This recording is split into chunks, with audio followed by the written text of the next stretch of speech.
Hello, welcome to Intermediate Microeconomics 2 at Cal State San Marcos. This is going to be our first lecture of the course, where we're just reviewing some principles and some math review along the way. All of the material in this lecture should be stuff that you are familiar from your principles courses. If you're not, please reach out to me so we can review together, and I can send you additional resources for review. So first, we want to talk about this idea of the market. Economics is largely focused on markets, often formal markets, although we can also look at informal markets. And generally, we're going to define markets as exchange relationships. So if you go to a supermarket, if you go to a farmer's market, that market exists primarily of buyers purchasing something from sellers. So it's this interaction of supply and demand that defines a market.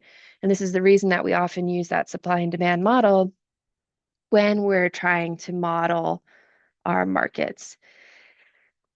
So we can see here at the bottom of the slide, I'm drawing a market. So we might have, for example, the market for Beanie Babies, which we can represent using that supply and demand model, right?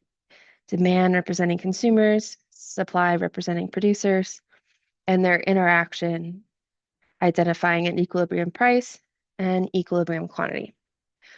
One thing to notice about this market is that I defined a specific good for that market, right? But what I've left undefined is the location.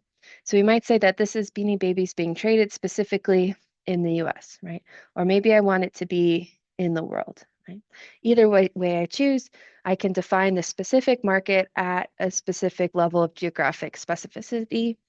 I can even add a time element. So I might say I want to look at the market for Beanie Babies in the US in the 1990s compared to that of today, right? In the 1990s, it was a much more competitive, active market than it is today.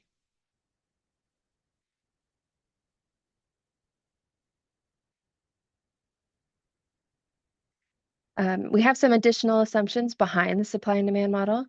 Again, we're going to always be focusing on a single market for a single good. And within that market, we're going to assume that all of the goods are identical. So if you're familiar with Beanie Babies at all, they were very popular in the 90s and early 2000s. There was a whole variety. So people were trying to have complete collections with some of the rarest ones.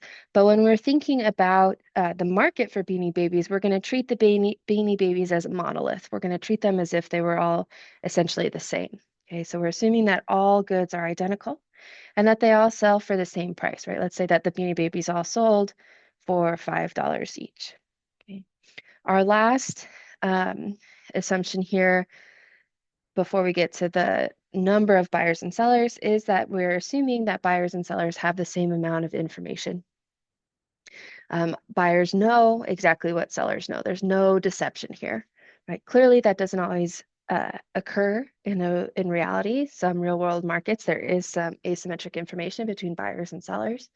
But what's useful about the model is it lets us start from this very simplified assumption of symmetric information, gives us predictions from which we can then look at, okay, let's say that consumers know less than sellers. How does that change our market outcomes? Okay, so this most simplified version that we're going to be starting with allows us to have a really useful comparison when we start to move to apply this and other models to the real world.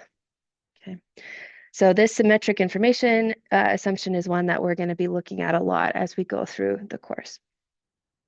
And then lastly, we're assuming that there are many buyers and sellers in the market. Essentially, we're assuming there's an infinite number of each, such that one person's actions don't affect the entire market. All right. From here, we're going to move into talking about supply. So since this is intermediate 2, Econ 303, most of our material for the course is going to focus on the supply side of the market. So here we're starting with supply as well. And what I want you to notice on this slide is the different terminology that I've pulled out here. So we have supply, which refers to a relationship between quantity supplied of a good and the good's price. All right, so it's a relationship between quantity supplied and the price, holding everything else constant. All right, this addition here, this holding all other factors constant, is what we call the ceteris paribus assumption. And what that means is just the only thing we're changing in this relationship is the price. And we're going to see how that impacts the amount of the good provided. Right. So quantity supplied then is very specifically the amount that producers plan to provide at a given price.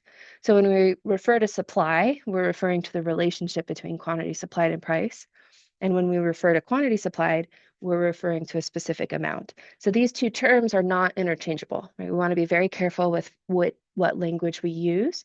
If I say supply, I mean something very different than quantity supplied. Okay, so keep that in mind for your own work as well. Try to be careful so that you don't use supply when you mean quantity supplied, because that's going to communicate to me something very different from what you intended. All right. So to that end, a change in quantity supplied is going to be a change in the amount provided. So what that is going to look like is movement along the supply curve from one point to another, right? We might say from point A to point B, right? As the price goes up, producers are willing to provide more of a good. In contrast, a change in supply is going to be a shifting of the entire curve, right? It's a change fundamentally in the relationship between supply and demand. So if supply decreases, or has that negative shock, we're going to see the whole curve shift. Now it's going to take a much higher price for producers to be willing to provide the same amount as they did before. Here you can see another example of a supply curve drawn on the left. And what I want you to notice about this curve is that it intersects the price axis at $1.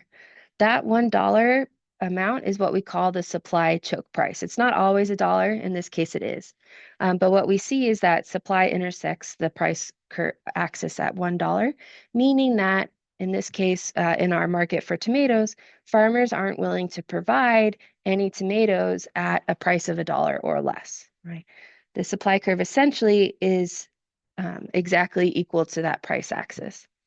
The price has to exceed that $1 amount for there to be some positive amount of tomatoes provided. Okay. So we see as the price increases to $2, now farmers are willing to provide 200 pounds of tomatoes. We can describe the supply curves mathematically in addition to graphically. So here our equation for the pictured supply curve is quantity supplied equal to 200 times the price minus 200. And I want you to pay attention here to the relationship between quantity supplied and the price in this equation. Right here, it's positive. As the price goes up, right, from $1 to $2, we're going to see quantity supplied go up, right? At a price of $1, quantity is 0. When the price doubles to 2, quantity supplied goes to 200. And we can see that both in the graph and mathematically. If I substitute 2 for the price, we'll get quantity supplied is equal to 200 times 2 minus 200. That's going to get us quantity supplied equal to 400 minus 200, which equals those 200 pounds that we see is provided on the graph. Okay.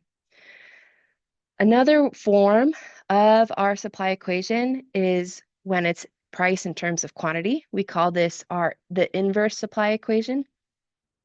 And we can find this inverse supply equation by solving our given supply equation for the price. So if we have quantity equal to 200 times the price minus 200, we're going to solve for price. So we'll add 200 to both sides.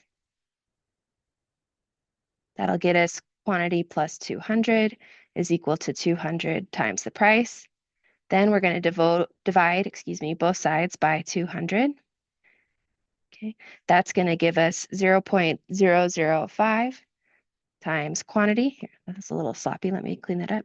0.005 times quantity plus 1 equal to the price, right? So we can see that we found our inverse supply equation there just by solving for the price. We might find that one more thing, with our inverse supply equation, it's very useful for finding that choke price for the supply curve. And to find it, what we're going to do is just substitute 0 for quantity, right? We want to know the price at which quantity supplied is 0. So we'll have price equal to 0.005 times 0 plus 1. Anything times 0 goes to 0.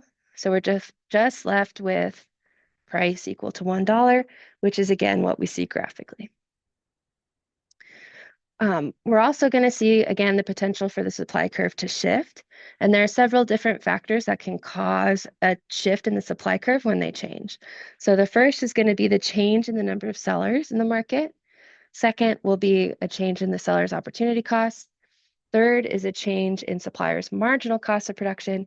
And fourth is a change in sellers' expectations of future prices. So let's walk through a few examples. I'm going to go ahead and share a blank page with you all so that we can work through these examples together.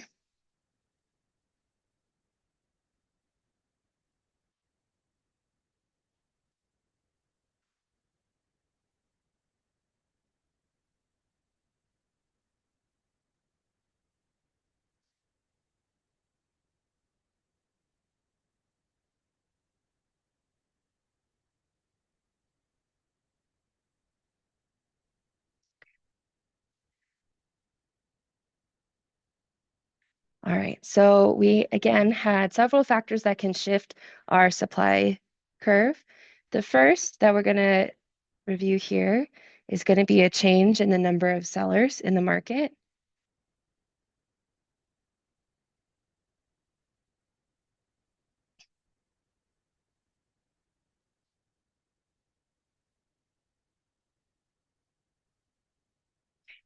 So let's look at the market for books to start off with. So in our market for books, we're going to first draw our initial equilibrium, right? So we're going to draw our initial supply curve and our initial demand curve. That's going to tell us where our initial equilibrium price and equilibrium quantity are. And then we're going to postulate that we're back in the earlier 2000s and Amazon has just been created. And when Amazon was first created, it primarily sold books, right? It didn't really sell anything else. So with the creation of Amazon, now consumers don't have to go to just a local brick and mortar bookstores. Now they could go online and access booksellers from across the country, maybe even around the world.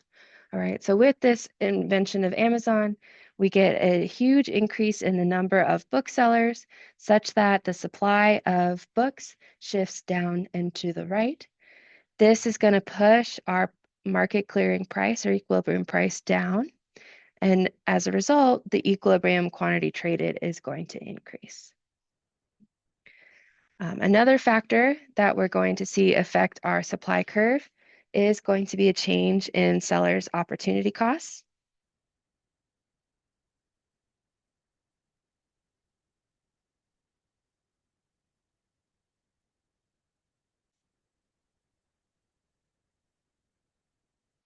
So let's look at the market for corn.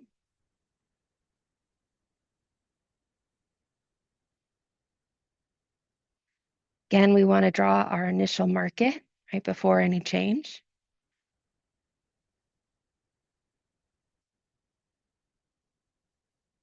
Let's suppose that our corn farmers, they could either make corn or soybeans on the land that they are using to produce. So the price of the soybeans is going to constitute their opportunity costs. All right. So if the price of soybeans increases, potentially it surpasses the price of corn, that means that the seller's opportunity cost of growing corn has gone up. They're now giving up more in terms of what they could get from soybeans by selling corn. So as a result of that change, what we're going to see is a negative supply shock. That supply curve is going to shift up and to the left. That's going to push the price of corn up and decrease the equilibrium quantity, right? What this means is now corn farmers need a higher price in order to provide the same amount of corn that they did previously, right? Now that they could instead grow soybeans and earn a much higher price when they sell those soybeans. A third factor that shifts our supply curve is going to be a change in the supplier's marginal cost of production.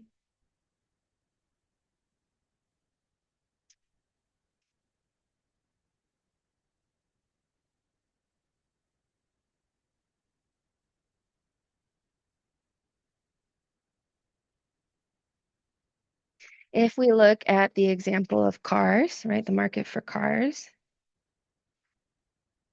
what we want to do is show again our initial market, our initial supply and demand curves. I'm going to trace over to identify that equilibrium price and equilibrium quantity. And then let's say that in this market of cars, pre-Ford, right? Let's say somehow they exist before Ford. Market for cars is active, and all of a sudden Ford invents the assembly line, right? That reduces dramatically the cost of producing a car, meaning that now sellers can provide more cars at the same price that they previously did. All right, so that's going to be a shift in our supply curve down and to the right. That's going to drive down the price of cars and drive up the equilibrium quantity traded. Our last factor that's going to shift our supply curve is sellers' expectations of future prices. So how do they expect prices to change in the future?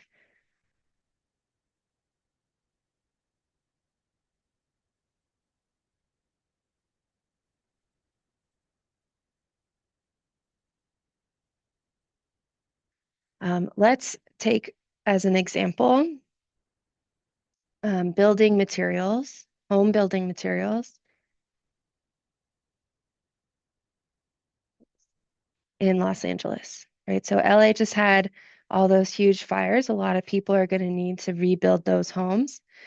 So let's start with, again, our default market, right? Where do things begin? Before the fires. Okay.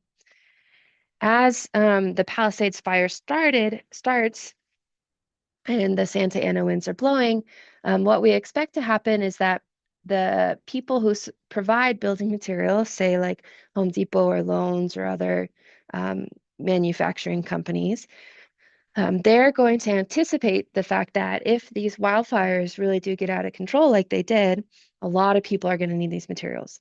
So what we're going to see them do is take a lot of their inventory off of this sales floor and put it in the back so that they can bring it out after the fire.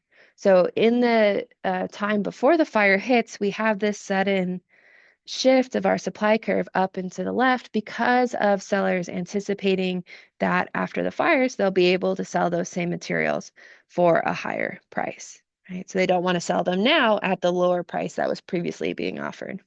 As a result, the equilibrium price increases in the short run and the quantity traded decreases, right? So we see that price shock that was anticipated actually happen sooner as a result of sellers' expectations. Now we're going to move back to our slides and look at demand.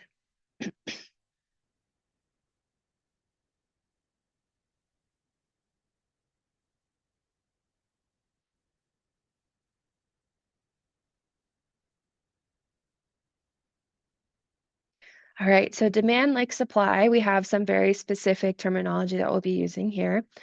Demand is describing the relationship between quantity demanded of a good and that good's price. So again, the relationship between price and quantity demanded, whereas quantity demanded is that specific amount that consumers plan to purchase. Okay, so very different things. When we have a change in quantity demanded, that's similarly going to be a movement along the demand curve. Right? As that price changes, the amount of a good that people are willing to buy is going to change as well. That's a change in quantity demanded. A change in demand is going to describe a shift in the overall curve. So let's say that people suddenly learn that alcohol causes cancer. We expect that fewer people are going to demand alcohol. And so we'll show that as a negative demand shock with that demand curve shifting closer to the origin. Okay, that is a change in demand.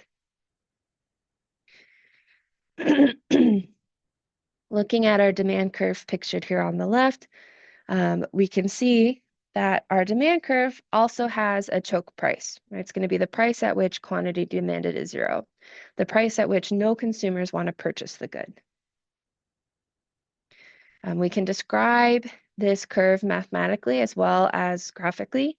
So here we have the equation. It's quantity demanded equal to 1,000 minus 200 times price. Okay. We can solve this demand curve for price in order to get the inverse demand curve equation, just like we did for supply.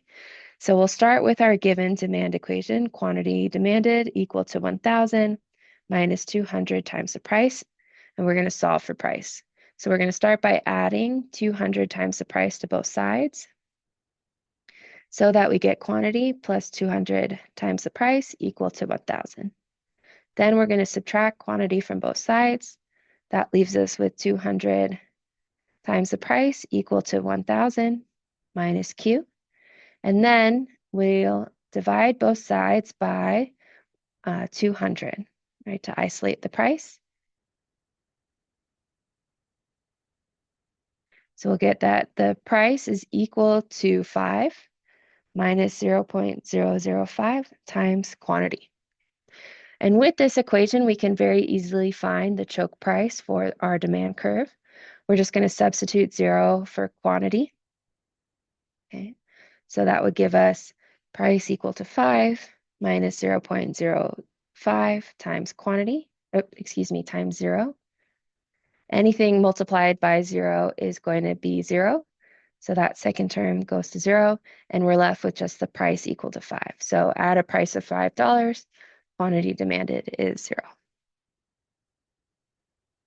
0. Just like supply has its own set of factors that will shift the curve, demand also has several factors that will cause it to shift. These include a change in the number of consumers, a change in consumers' wealth or income, a change in consumer tastes, a change in the price of a substitute good, a change in the price of a complement, or consumers' expectations about future price changes. Okay, so going back to our notepad, let's look at how these different factors affect the demand curve. Okay.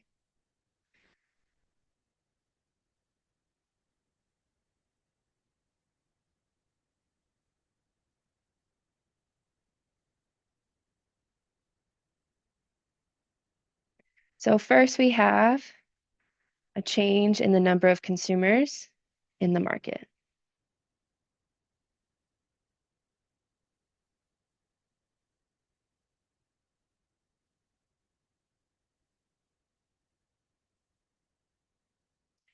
So let's take the market for clothing in the US after World War II. So we'll have clothing, US, post-World War II. We'll start with our initial equilibrium. Okay, so probably many of you know, after World War II, as the soldiers came back from the war, there was this huge spike in the birth rate known as the baby boom, right? These are the people who were born and are now boomers. And as a result, we saw this huge spike in the US population from 1946 to 1964, which we're going to say constitutes a very large increase in the number of consumers in any given market in the US. So for our clothing market, it's going to be a positive demand shock. So our demand curve is going to shift up and to the right. That's going to cause the price to increase and quantity traded, the equilibrium quantity traded, to increase as well. Our second factor that's going to cause a shift in demand will be a change in consumers' income or wealth.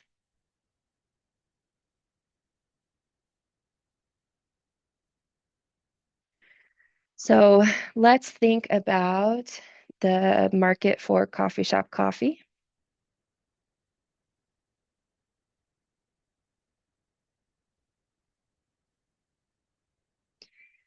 We're going to draw our initial equilibrium before any changes occur. And let's suppose that we have inflation increasing, but people's wages not increasing with inflation. So what that's going to mean is that people, because of the effect of inflation, prices going up, but their wages not keeping track, people are going to become less wealthy. Their purchasing power is going to fall. So we're going to have a negative supply shock, or excuse me, negative income shock here.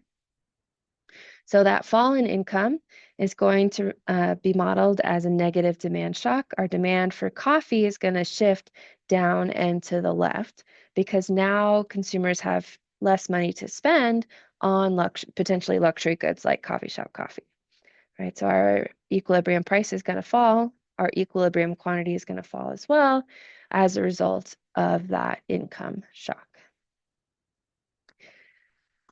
Our third factor that will change our demand curve is going to be a change in consumer taste.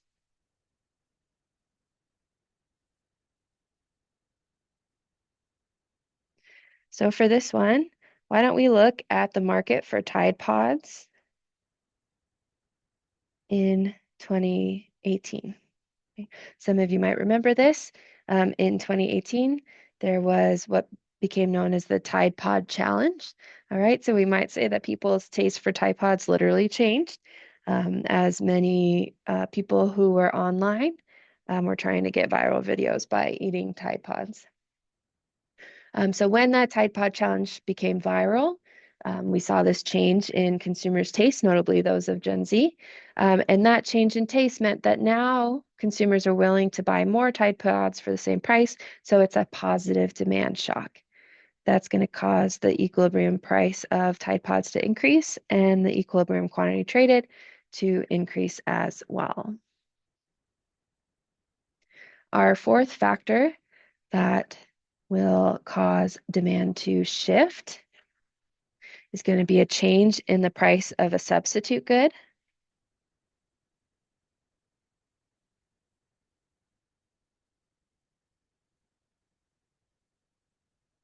Recall that a substitute good is something that is consumed instead of the good that we're looking at, or you could say it's consumed in place of that good.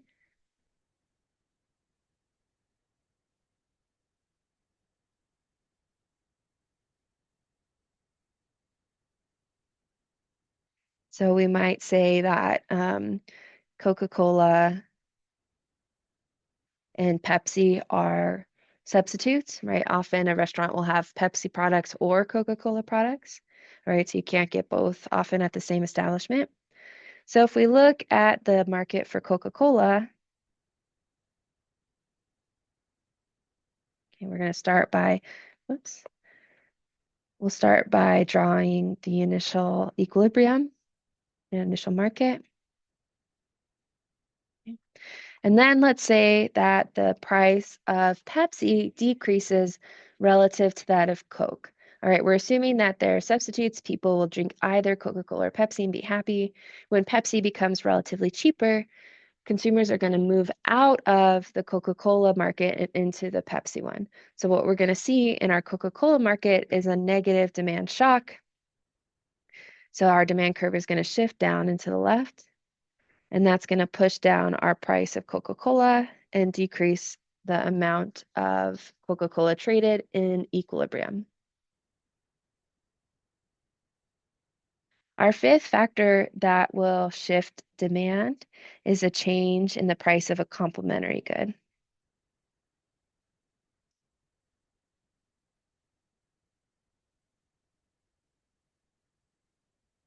So a complement, remember, is a good that's consumed alongside another good.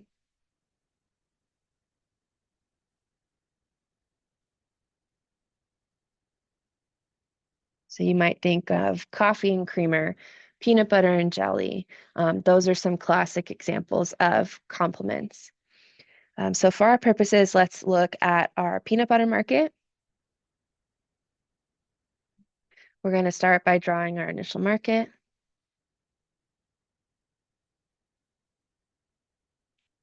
And then let's say that the price of jelly, which is a complement to peanut butter, decreases relative to the price of peanut butter. So it becomes relatively cheaper.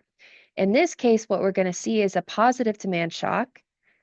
So our demand curve shifts out and to the right because now consumers are spending fewer dollars on jelly and they have more to spend on peanut butter. So we're going to see more of both products consumed.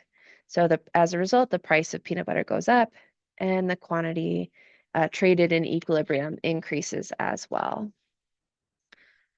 Our last factor that will shift the demand curve is going to be consumers' expectations of future price changes.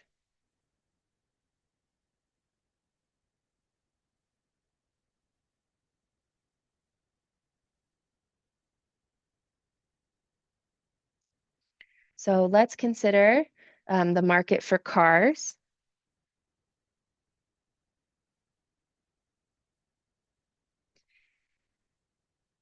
We'll start by drawing our initial market.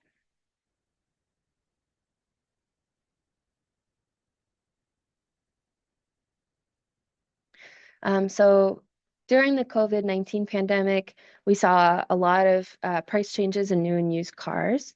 Um,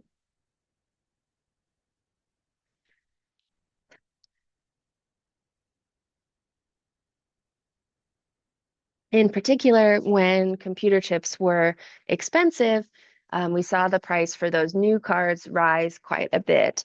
And used cars became very expensive as well. And so we saw a lot of people either choose to defer their car purchase or they purchase new cars when usually they would purchase a used car. So if we were to put ourselves back in that time period, looking to the future, we might expect that after the pandemic is over, those prices for cars should drop, right? As the supply chain works itself out, we expect that those prices are going to come back to what we consider a normal level.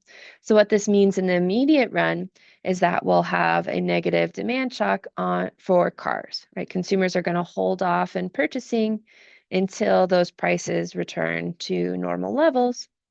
And what that means is that we actually have that negative downward pressure on the price sooner. So because of that negative demand shock, prices for cars fall and the quantity traded falls as well. With that, we're going to end this video. This is the first part of the principles review lecture. The next video will be on market equilibrium. So I'll see you over there.